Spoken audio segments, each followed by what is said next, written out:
Hello students, welcome to my channel Shin economic classes. आप economics कर रहे सी उसका मीनिंग एंड डेफिनेशंस कीतियां सी।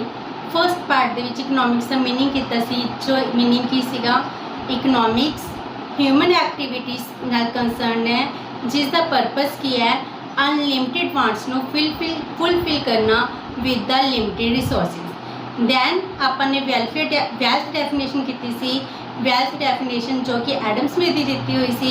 एडम स्मिथ ने कहा सीगा कि वेल्थ ही सब तो इंपॉर्टेंट रिसोर्स है, वेल्थ की स्टडी ही इकोनॉमिक्स की स्टडी है। उसने वेल्थ के विच की कीता सीगा, ह्यूमन एक्टिविटीज़ नू मैनकाइंड नू कोई इंपॉर्टेंस नहीं दी सी। That's why we criticise the earlier theory. उस तो बाद साडी सैकेंड थ्योरी आती है material welfare definition. Material welfare economics की जो डेफिनेशन है कि मटीरियल वेलफेयर किस तरह हो सकता है, उस दे फॉर्म दे विच इकोनॉमिक्स नू डिफाइन किया गया। Material welfare definition is given by the new classical economics Marshall, Pigou, Cannan इन्हों द्वारा प्रपोंड की गई है। उन्होंने की किया इकोनॉमिक्स की है, इकोनॉमिक्स के विच कहते हैं सिर्फ वेल्थ ही इंपॉर्टेंट रिसोर्स नहीं होंगी, उस तो ज़्यादा इंपॉर्टेंट वेलफेयर है। इकोनॉमिक्स की आप जो स्टडी करते हैं तो ह्यूमन का मैनकाइंड की वेलफेयर की स्टडी करना ही इकोनॉमिक्स है। हुण वेलफेयर नू मैजर किस तरह किया जा सकता है? वेलफेयर नू मैजर करने के लिए मनी सब तो बड़ा इंस्ट्रूमेंट होती है। मनी के थ्रू ही असीं की करते हैं, वेलफेयर मैजर करते हैं। तो मनी की एक मटीरियल वेलफेयर की गल की गई है। That's why we are saying material welfare definition. जिन्ने साढ़े पास गुड्स ज़्यादा होणगियां उन्ना ही ह्यूमन का वेलफेयर इनक्रीज करता है। असी इस तरह वेलफेयर नू मैजर करते हैं। जो डेफिनेशन दिए गए ने with the Marshall, Pigou and Cannan. हुण मार्शल ने की डिफाइन किया है इकोनॉमिक्स की होंगी है। Economics is a study of mankind. एक मैनकाइंड की स्टडी है in the ordinary business of life. उसकी जो बिजनेस है, बिजनेस के मटीरियल नाल स्टडी करती है। इट एग्जामिन्स की एग्जामिन करती है that part of individual and social actions, individual and social actions which is most closely connected with the attainment and with the use of material requisite of wealth। इसका meaning क्या है?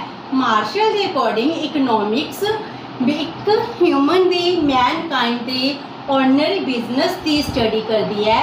उसकी ordinary business की study किस तरह की जा सकती है, जिसके नाल वो मटीरियल रिक्विजिट नू अटेन करता है, उस जिस दे नाल उसका वेलफेयर इनक्रीज करता है। ठीक है, ये साढ़े पास एक मार्शल की डेफिनेशन दी गई है कि इकोनॉमिक्स होंगी की है, ये किस चीज़ को स्टडी करती है। जिसदे असीं यही कह सकते हैं कि इकोनॉमिक्स एक मैनकाइंड के हर एक एक्शन नाल रिलेटिड है, जिस दे नाल उसका वेलफेयर होएगा, जिस दे नाल वो कोई मटीरियल गेन कर रहा है, जिस दे नाल कोई भी प्रोडक्शन कर रहा है, कोई भी एक्टिविटी कर रहा है, that is the part of economics.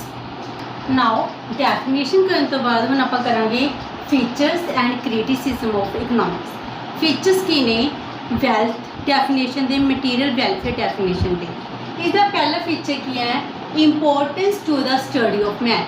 Martial ने की किया है कि इस दे विच मैन नू ज़्यादा इंपॉर्टेंस देनी चाहिए रैदर दैन टू वेल्थ। जी साडी फर्स्ट थ्योरी सी, फर्स्ट डेफिनेशन सी, जिसदे एडम स्मिथ ने की किया सी importance to the study of wealth. उसने क्या वेल्थ की स्टडी सब कुछ नहीं होंगी, मैन की स्टडी ही सब तो इंपॉर्टेंट है। सो इसने की किया मैन नू ज़्यादा importance the. Number 2 study of social man. जो असं वेल्थ डेफिनेशन की किया स्टडी ऑफ इकोनॉमिक मैन। हुण असीं की कह रहे हैं कि जी इकोनॉमिक्स है ये सोशल मैन की स्टडी करते हैं। सोशल मैन का मीनिंग की है? जो पर्सन सोसाइटी में रह रहा है, असी उसकी स्टडी कर रहे हैं। जो इकोनॉमिक एक्टिविटी कर रहे हैं, नॉन इकोनॉमिक एक्टिविटीज़ कर रहे हैं, लेकिन that part of the society उसकी स्टडी करते हैं। तो इकोनॉमिक्स सोशल मैन की स्टडी की जाती है। Then ordinary business of life भी इसने की किया है कि जिहड़ी इकनॉमिक्स है एक human they Mankind they ordinary business of life ਨੂੰ एग्जामिन करती है। आपने डेफिनेशन भी यही चीज़ पढ़ी सी ऑर्डनरी बिजनेस ऑफ लाइफ। तो इसने की किया है कि एक इकनॉमिक्स से असीं किस चीज़ की स्टडी कर रहे हैं, एक ह्यूमन दे बिजनेस लाइफ ਨੂੰ स्टडी कर रहे हैं। इस the ordinary business of life ਨੂੰ एग्जामिन किया जा रहा है, उसकी स्टडी की जा रही है। Then study of real man.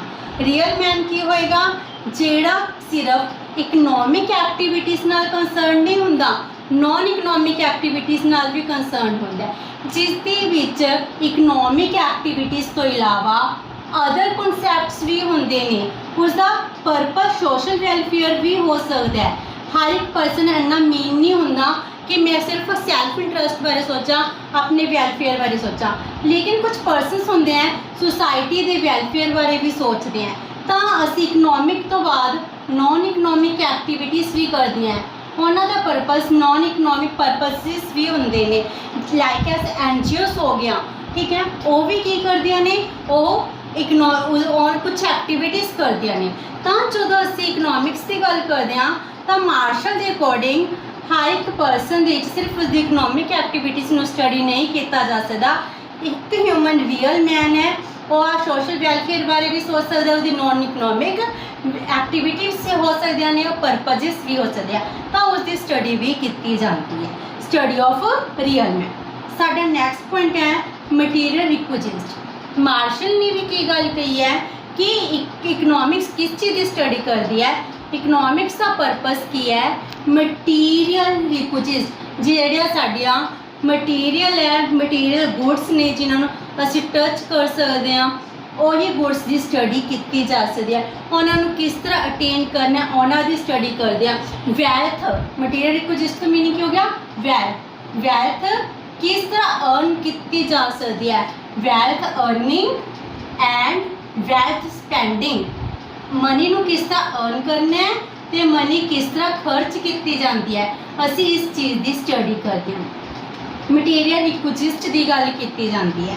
Marshall ने भी यही गल कही है कि असी इकनॉमिक्स वैल्थ अर्निंग की स्टडी करते हैं। वैल्थ अर्निंग के किहड़े मीनस ने, किहड़े तरीके ने जिन्होंने असी स्टडी कर रहे हैं। उसी तरह वैल्थ में किहड़े वेज के असी स्पेंडिंग कर रहे हैं, खर्च कर रहे हैं, वो भी क्या है इकनॉमिक्स का ही पार्ट मन्निया जाता है। लेकिन मार्शल ने भी की किया है, इसदे विच नॉन मटीरियल गुड्स नू कंसीडर नहीं किया। नॉन मटीरियल गुड्स लाइक है सर्विसेज की स्टडीज़ ने नहीं की। Then welfare study. इसकी नैक्सट फीचर की है कि यह कह रहे हैं कि इसकी स्टडी की है वेलफेयर स्टडी है। एक असी इस वैल्थ की स्टडी कर रहे हैं, वैल्थ के नाल की अटेन करते हैं, असी मटीरियल अटेन करते हैं। वैलफेयर के नाल मटीरियल अटेन तो किया जा रहा है, लेकिन उसका पर्पस की है सोसाइटी का वैलफेयर करना, सोशल वैलफेयर करना। यही इकनॉमिक्स की स्टडी है। इस इकनॉमिक्स हर वो एक्टिविटी जिस दे नाल पूरी दे पूरी सोसाइटी का वैलफेयर होवे, उसनूं भी असी इकनॉमिक्स का पार्ट मन्नांगे। उसकी स्टडी भी इकनॉमिक्स का ही पार्ट है। तो सोशल वेलफेयर की स्टडी भी की है इकनॉमिक्स का ही पार्ट मनी जाएगी। Then is the next feature है साइंस एंड आर्ट। असी की कह रहे हैं जी इकनॉमिक है, इकनॉमिक्स की है, एक साइंस भी है, साइंस तरह कोज एंड इफैक्ट रिलेशनशिप भी असी स्टडी करते हैं। आर्ट भी है। आर्ट का मीनिंग की हो गया, कोई साढ़े पास कोई भी इकनॉमिक प्रॉब्लम है उसका असी बहुत अच्छी तरीके सोल्यूशन भी देने, लाइक एज अनएम्प्लॉयमेंट। अनएम्प्लॉयमेंट किस तरह से सॉल्व कर सकते हैं, उसको हैंडल करना ही की है आर्ट है। तो इसने की किया, मार्शल कहते हैं कि इकनॉमिक्स एक साइंस भी है, एक आर्ट भी है। उस तो बाद नैक्सट पॉइंट है क्लासीफिकेटरी। मार्शल ने की किया, इकनॉमिक्स की स्टडी में क्लासीफाइड कर दिता। क्लासीफाइड की किया बिजनेस के विच कहता। इसने क्या कि एक ऑर्डनरी बिजनेस होंदा है, एक होंदा है एक्स्ट्रा ऑर्डनरी बिजनेस। एक मटीरियल रिक्विजिट हो गई, एक नॉन मटीरियल हो गए, इंडिविजुअल हो गए, सोशल हो गए। इस तरह इसने की कर दिता, क्लासीफाइड किया गया। तो मार्शल के अकॉर्डिंग इकनॉमिक्स की स्टडी की है, क्लासीफिकेटरी है, ये हर एक एक्टिविटी नू अगे क्लासीफाइड कर देती है। इसका लास्ट पॉइंट है, money is the measuring rod of material welfare. जी मनी है, मनी दे नाल ही मटीरियल वेलफेयर नू मैजर किया जा सकता है। हुण असीं मटीरियल वेलफेयर क्या सीगा, इसकी डेफिनेशन का नाम क्या है, material welfare definition of economics. जो मटीरियल वेलफेयर है वो किस तरह मैजर किया जाएगा, मटीरियल वेलफेयर नू असीं थ्रू मनी ही डिफाइन कर सकते हैं, मैजर कर सकते हैं। तो मनी ही इकली कही जी मैजरिंग रोड होंगी है जिस दे नाल सोशल वेलफेयर, इंडिविजुअल वेलफेयर नू मैजर किया जा सकता। These are the features of the economics which is given by the Marshall under the definition material welfare. हम फीचर्स तो बाद आप करेंगे क्रिटिसिजम्स। इकनॉमिक्स के डेफिनेशन दी गई मटीरियल वेलफेयर की की क्रिटिसिजम ने। फर्स्ट आपने वेल्थ डेफिनेशन की सी, उसने एडम स्मिथ की डेफिनेशन नो मार्शल ने क्रिटिसाइज किया। हम जो मार्शल की मटीरियल वेलफेयर डेफिनेशन दी गई है, इसमें रॉबिन्सन ने क्रिटिसाइज किया। ये क्रिटिसिजम के फीचर्स तो ही बनते हैं। इसका फर्स्ट क्रिटिसिजम है, economics is a human science. Human science का मीनिंग की है कि इकनॉमिक्स के विच असीं सिर्फ सोशल मैन की स्टडी नहीं करते, बल्कि नॉन सोशल मैन की भी स्टडी की जाती है। हुण मार्शल ने कहा सी study of a social man, economics के सोशल मैन की स्टडी की जाए। लेकिन रॉबिन्सन की कहना है, इकनॉमिक्स के सिर्फ सोशल मैन की स्टडी नहीं करांगे, इसके अलावा कोई भी ह्यूमन है, चाहे सोसाइटी का पार्ट है या नहीं, कोई सोशल एक्टिविटी कर रहा है या नहीं कर रहा, उसकी भी स्टडी इकनॉमिक्स के विच की जाएगी।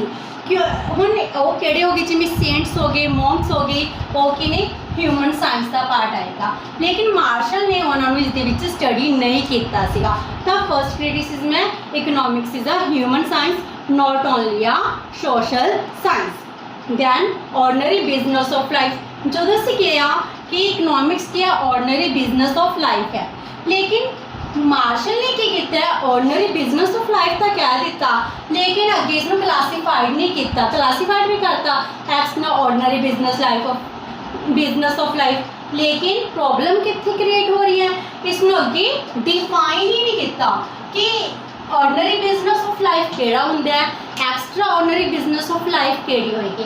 असीं जो इकनॉमिक एक्टिविटीज़ कर रहे हैं, किहड़ी economic activity ordinary business of life कहांगे, किहड़ी activity extra ordinary business of life कहांगे।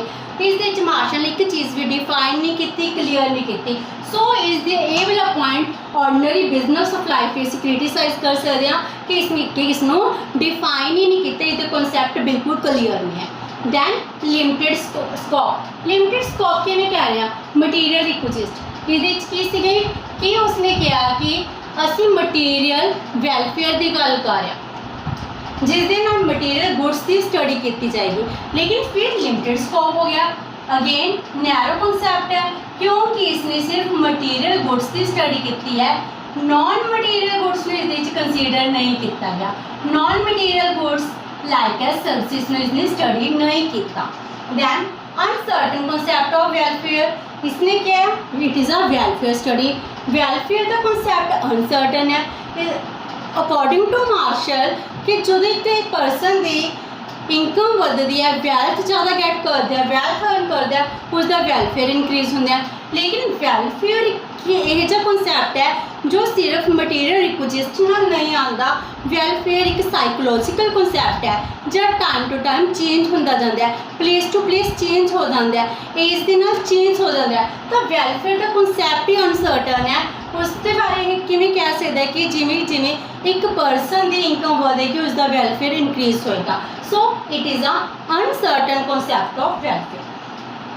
Then economics is a science and art, but Robinson ने किया है कि इकोनॉमिक्स ना ही कोई साइंस है ना ही कोई आर्ट है। इकोनॉमिक्स तो नॉर्मेटिव साइंस नहीं हो सकती कि हाँ जो पर्सन को कहा जाए किसी नॉर्म्स के ऊपर बेस्ड हो जाए। इकोनॉमिक्स तो पॉजिटिव साइंस है, जो कुछ भी है गल्लां नूं क्लीयर फैक्ट नूं डिफाइन कर दिया। तो इकोनॉमिक्स एक ਓਨਲੀ ਪੋਜ਼ਿਟਿਵ ਸਾਇੰਸ ਹੈ, ਇਸ ਦੇ ਵਿੱਚ ਅਸੀਂ ਕੋਈ ਆਰਟ ਦੀ ਗੱਲ ਨਹੀਂ ਕਰ ਰਹੇ, ਕੋਈ ਨੋਰਮੇਟਿਵ ਸਾਇੰਸ ਦੀ ਗੱਲ ਨਹੀਂ ਕਰ ਰਹੇ। ਲਾਸਟ ਪੁਆਇੰਟ ਹੈ ਨॉट एनालिटिकल, ਓਨਲੀ ਕਲਾਸੀਫਿਕੇਟਰੀ।